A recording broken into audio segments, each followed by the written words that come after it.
Welcome back to Sawyer's Farm. I'm Jacob. We're going to be in the raised bed garden. We're actually going to be harvesting some vegetables today. This is kind of our, I guess you could say, second kind of harvesting. We've done a little bit of lettuce, but this is going to be our kind of second round of coming in and actually getting some other stuff. But what we're going to be harvesting today is some green beans. As you can tell, these green beans are doing very well. There's a lot of them on here and they need to be picked. We're going to be picking those. We're going to be actually harvesting most of our garlic.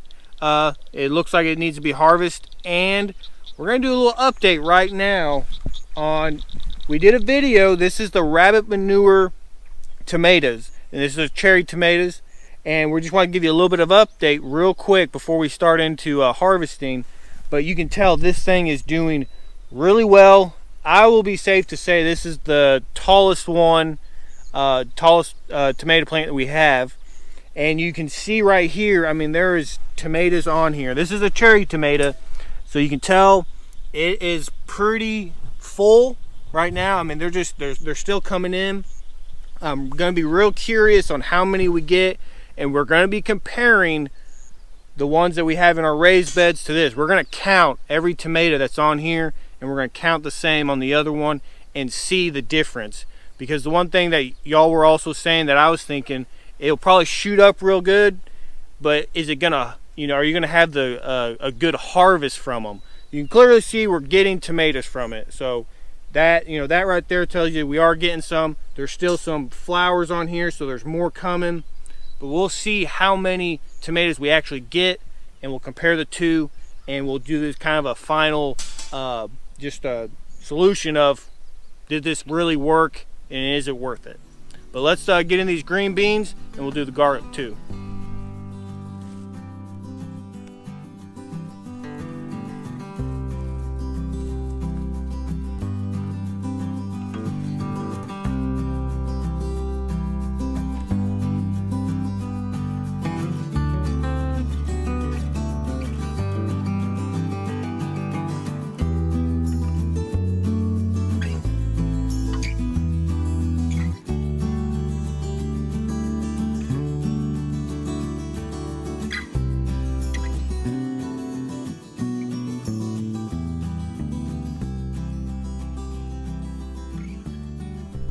Alright, so we're done picking the green beans, and as you can see, we got quite a few. That's a good first picking of green beans. I want to say this is probably the best that green beans have ever done for us. We've never had a good harvest like this on our green beans, so I'm really excited about this, and these will definitely be awesome to get to preserve and can or freeze, whichever one we decide to do. But I'm really happy about getting all these green beans, and as we were picking, they're loaded with even like little bitty baby green beans still coming in. So we're going to be getting a lot more green beans. Really happy about that. But right now, before it gets too dark, we're going to get to harvesting the garlic. All right, so we got the green beans situated. Now we're going to be harvesting the garlic. Now this is probably a little further. We probably should have picked them a little bit before, but we really wanted to take y'all along and just kind of show you, how the garlic in it does, and kind of some signs you can kind of tell when to harvest them. And so right here, there's kind of some signs to harvest them when the leaves are getting real kind of wilted, and you can just kind of tell it's kind of dying off, and that's one sign where you can start to harvest them. Now we're going to be harvesting this half, and then we got a whole nother bed over yonder. Now we're not going to harvest this right now because it's still got some green to it, so it's still kind of growing just a little bit. We're going to hold off on this little section too. And I believe these were the hard necks here, and then we got the soft necks over on the other bed. So half of this bed and that full bed, and we're just gonna show you how it does.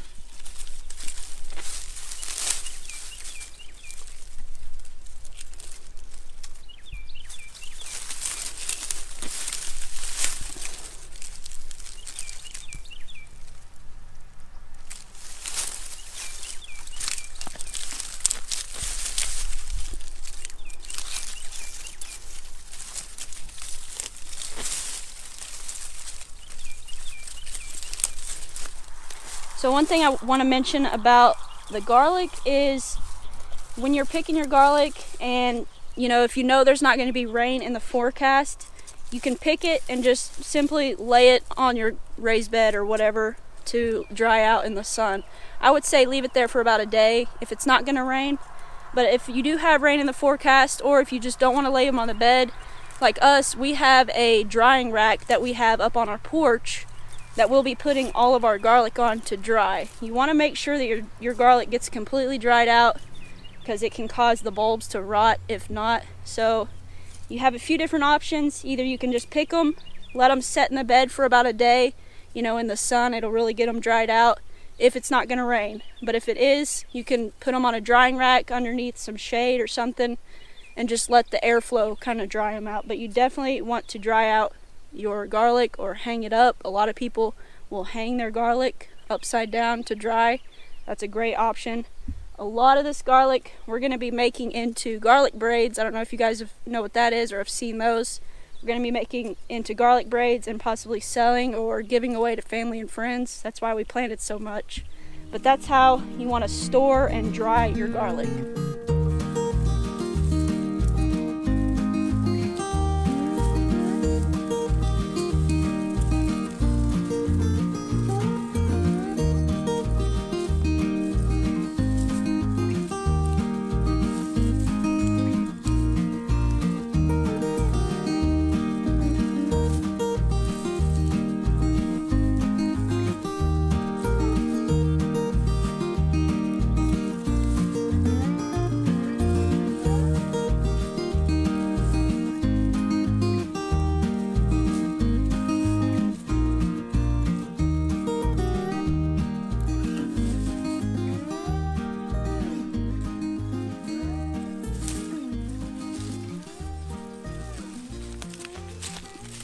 These are our soft neck varieties. Look how big this one is compared to my hand.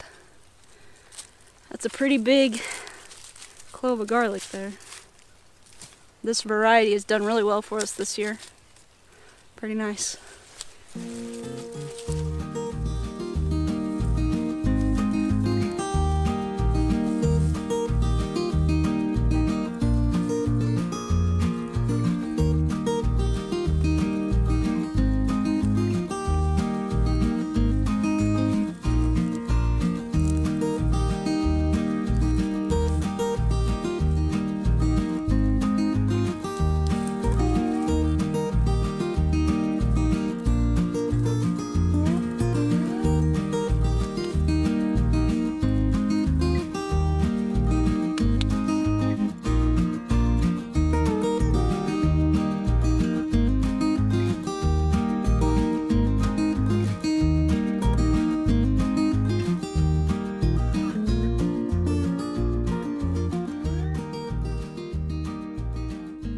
So we got all of our garlic harvested, and it was a very good harvest. We are very happy with this soft neck.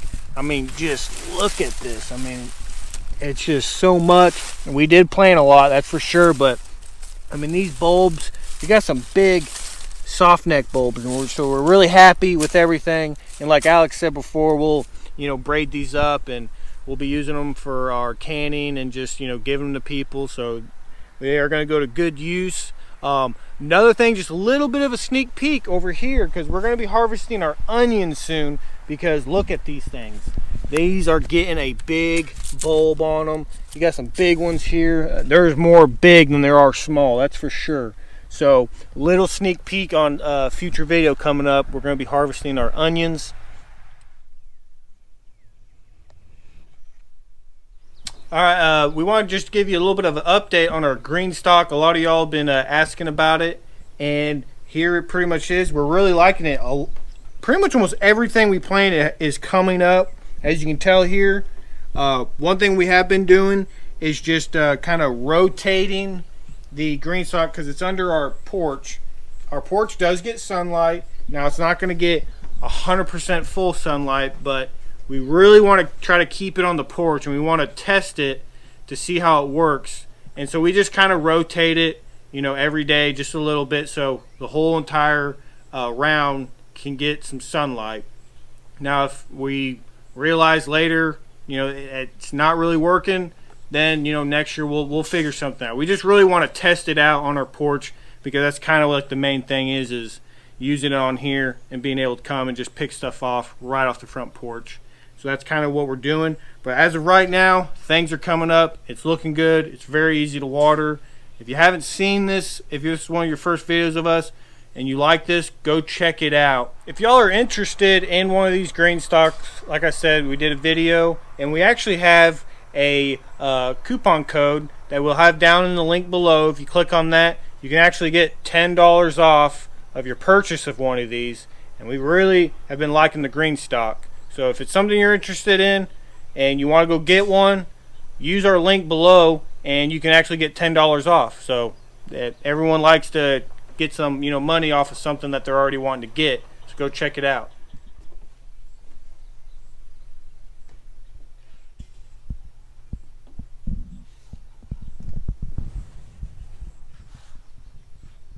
Alright, so we're going to show you how what we use to kind of dry our garlic out here. Right here, it's just a normal shelf that you can buy at Walmart, plastic shelf. We got some onions that we pulled up. Got a little bit of garlic on there already drying out. Now, just for time's sake, we are putting more layers on, because clearly we got a lot of garlic. But we're not going to put that in the video because it is getting dark out, and we want to, you know, kind of wrap this up a little bit. But another thing too, just so you know, we are going to be building a drying rack. Little sneak preview. We're going to build a drying rack because we got a lot of onions, you know, garlic, potatoes coming, and this kind of, you know, little shelf is not going to, you know, kind of hold everything that we're probably going to need. So, little future build coming up. It's going to be a decent size drying rack. So for now, we're just using this shelving that we have, and then we'll be building that drying rack, and then that's what we're going to be using from probably here on out. And depending, we'll probably still use this also. But if you're kind of thinking on how to use it, that's one method that you can use to kind of dry your garlic, onions, potatoes, just whatever you need to dry out. But guys, if you really like this video, hit the like button. Got any questions about anything, leave them down in the comments. As always, please subscribe to our channel. We really appreciate everyone that's coming over. You just have no idea how much we really do appreciate it. And if you really do like our videos, hit that bell for notifications, and that will notify you of new videos coming out. And guys, all this stuff is free. You don't got to pay a dime, nothing. You don't even have to pay a cent. But that's all you have to do. Subscribe and hit that notification bell. But as always, take care and God bless.